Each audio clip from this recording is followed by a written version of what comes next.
Pluto is said to have been discovered in 1930. From 1930 to 2006, we have been taught that there are 9 planets in our so-called solar system. In 2006, Pluto was stripped of its planetary status, meaning since 2006, the International Astronomical Union officially recognizes 8 planets. Well, what if I told you that there are only 7 planets, including the Moon and the Sun, and not including Earth? What if I told you that this deception has been hidden right under our noses all along? Let's have a look at our calendar week. Sunday equals, you guessed it, Sunday. Monday equals Moon Day. Tuesday equals Mars Day. Wednesday equals Mercury Day. Thursday equals Jupiter Day. Friday equals Venus Day. Saturday equals Saturn Day. These are the original 7 planets encoded in our weekdays. Let's have a look at the etymology of planet. It tells you how basically the planets are wandering stars, and if you look down here on the bottom it says, so called because they have apparent motion, unlike the fixed stars. Originally included also the Moon and Sun. The ancient Greeks considered the planets to be wandering stars. Their chart has Earth, which wasn't considered a planet, in the center, with the 7 planets circuiting around it in the following order: Moon, Mercury, Venus, Sun, Mars, Jupiter, and then Saturn in the outermost ring. If you look 1 ring past Saturn, you'll see the firmament, also known as the crystalline heaven, which contains all the stars. Here's an Egyptian system with the same 7 planets going around Earth. In Aleister Crowley's book, 777, he repeatedly wrote about the 7 planets, including the Sun and Moon, constantly connecting them with 7 alchemical metals and 7 days of the week. If you look at the Sefer Yetzirah, the Book of Creation, which is the oldest known Kabbalistic text, it has tons of references to 7. Kinda like the Bible, some parts of the Bible anyway.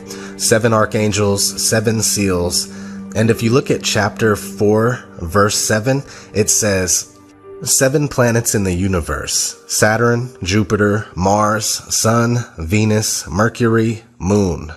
7 days in the year, the 7 days of the week, 7 gates in the souls, male and female, 2 eyes, 2 ears, 2 nostrils, and a mouth.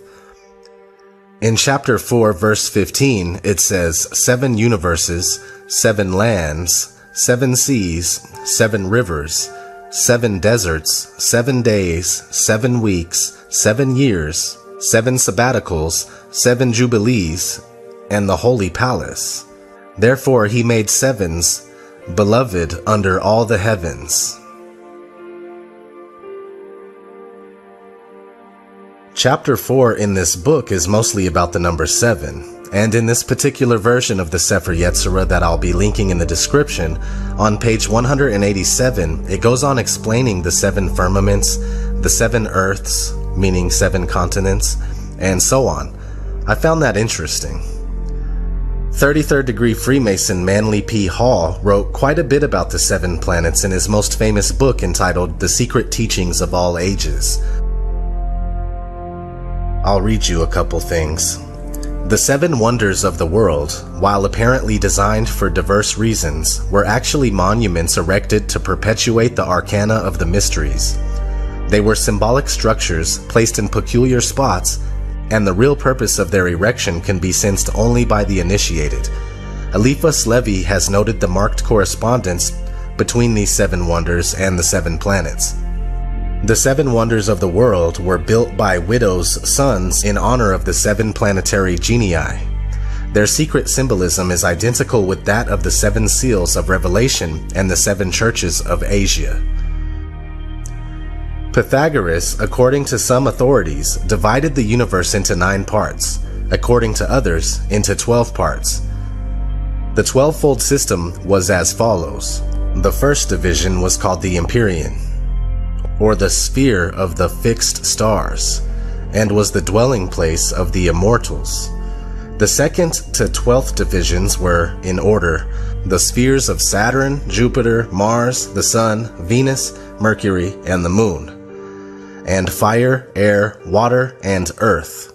This arrangement of the 7 planets, the Sun and Moon being regarded as planets in the old astronomy, is identical with the candlestick symbolism of the Jews. The Sun in the center as the main stem, with 3 planets on either side of it. And that's just a couple of examples about the 7 planets in Manly P. Hall's The Secret Teachings of All Ages. Another aspect of this 7 planets idea for me was looking at a couple articles about how Uranus isn't a planet and about how Neptune shouldn't be considered if Pluto isn't. This gives a bit more credence to my line of thinking, but I'll admit that this is all just personal speculation on the subject. Since I've been able to see the flat Earth as the truth, I've also come to understand that Earth was never meant to be considered a planet. In fact, it's a planete, which means plane or flat surface.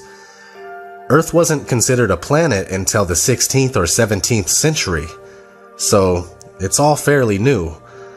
Whether Uranus, Neptune, or even Pluto are actually planets or not doesn't really matter. The thing is that Earth is not a planet. We don't live on a wandering star. We live on Earth, which is nothing more than land, because the water is not included in the word Earth. What we witness above us in the night skies are the planets, the wandering stars, the luminaries, moving about while the stars move uniformly in circuits, contrary to the wandering stars. When this information presented itself to me, I felt compelled to touch on the subject. So, thanks for watching. Until next time.